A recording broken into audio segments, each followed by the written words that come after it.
Okay, we will proceed to our next lesson, which is the variable and the data types and how to print them. Okay, so in this lesson, no, magsisimula tayo sa isang term na tinatawag na variable. So what is a variable? It is any data container that contains a value. No? Kung makikita ninyo dito, let's imagine, a variable is a box. And every box has its certain or definite name. No? Hindi pwedeng magkapareho sila ng name.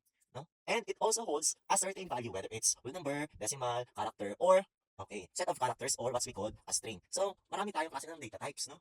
Hinahati siya sa dalawa. But on this focus, we focus on the primitive types and one non-primitive data type, which is the string.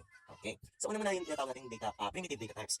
In this lesson, no, meron tayong integer, floating point, character, at boolean. No? When we say integer, it is any whole number, whether it's zero, positive, or negative number. So, it can be composed of byte, short, int, long. So, ang pinagkaiba niya, yung scope na number niya, kung ilan ang kaya niyang value na equal, no? Yung long more than a billion or a trillion, no? And byte hanggang 127 yan, and negative 127.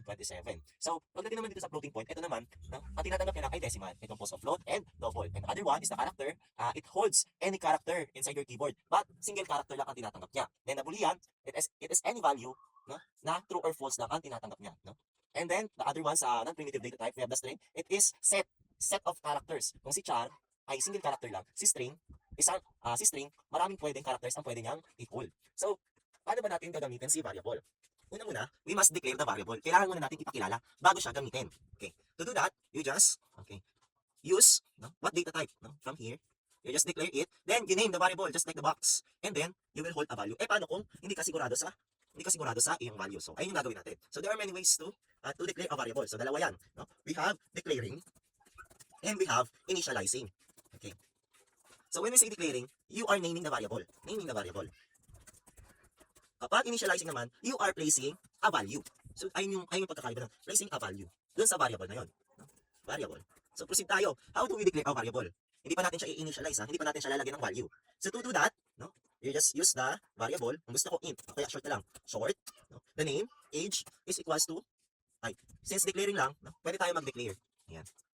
Pwede rin naman, no? Paano kung marami, no? Pero isa lang naman ang data type, no? We can do, ayan, multiple by separating it by comma. Kung multiple, kunwari, number, okay. O kaya, age 2 na lang yan. Okay. Pwede tayo mag-hold ng marami as long as it must be same data type. Pwede yan, no? Paano naman tayo mag-initialize ng variable? Once na na-declare natin siya, what you need to do is just call the variable, no? Kasi na-declare na natin siya, we will just initializing it. We are just placing a value. So to do that, age is equals to, gusto ko 2. Pwede yan. So, kung sigurado naman kayo sa value, no, kahit hindi nyo nagawin na magkaiwalay, si declaring siyang initializing.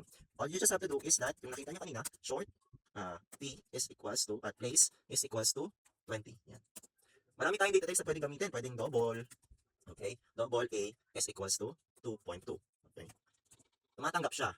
Paano naman kapag character? No? Doon na naiiba. No? Kapag character, okay, b is equals to, okay, it must be enclosed in single quotes. Okay, at, yan.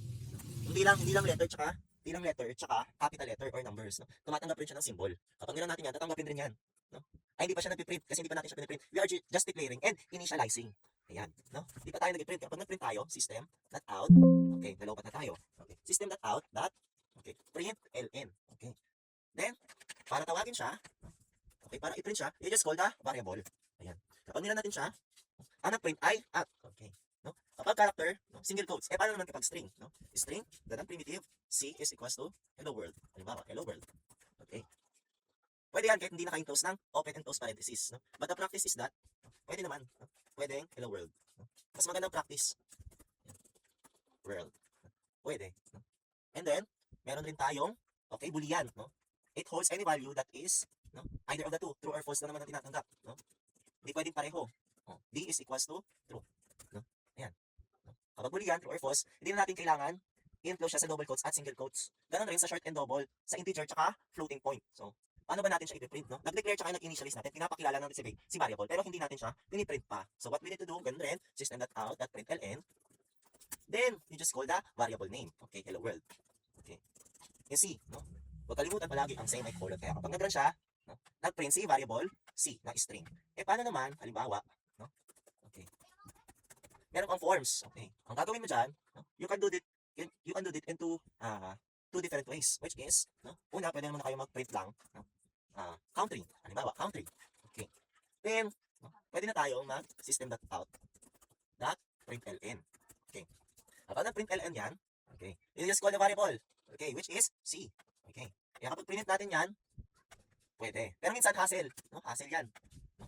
Meron pa tayong second approach. Approach number 1 lang siya. No? Sa forms. Okay. You can do is that, no? Pwedeng print na yan. Count 3. No? Maglalagay lang tayo ng plus then the variable itself. No? Ang tawag natin dyan is concatenation. Concatenation ang tawag natin dyan. No? Eh, paano naman kung gusto natin mag-compute? No? I-try natin. No? System out print ln. No? Kapag number yan, no? Nagko-compute siya, automatically magko-compute. No? 20. Okay. Okay. Place plus A. Tingnan natin kung mag-output siya kung iba-ibang data type niya. Okay, tumanggap siya, pero no? Tinanggap niya si double. No? Since ang print niya, 22.2. Ayan. So that's it. No? Natackle natin, marami. No? We declare, we initialize, and also, we print values. No? Not just text. No? Pwede natin, natackle din natin kung paano magtugtong. Na tinatawag natin concatenation. And also, we can use print to compute numbers. So that's it for the next lesson. No? Ito-try natin ngayon kung paano mag-input kung di tayo sigurado sa value. No? Kayo ang magbibigay ng output. So, ayan muna for now and thank you very much.